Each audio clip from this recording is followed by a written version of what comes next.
إن في خلق السماوات والأرض واختلاف الليل والنهار والفلك التي تجري في البحر بما ينفع الناس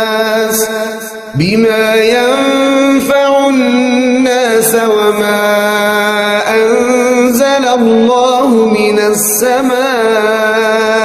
من ماء فأحيا به الأرض بعد موتها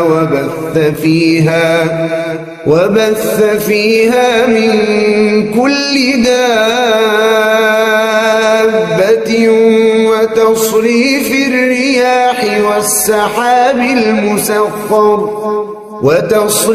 الرياح والسحاب المسخر بين السماء والأرض لآيات لقوم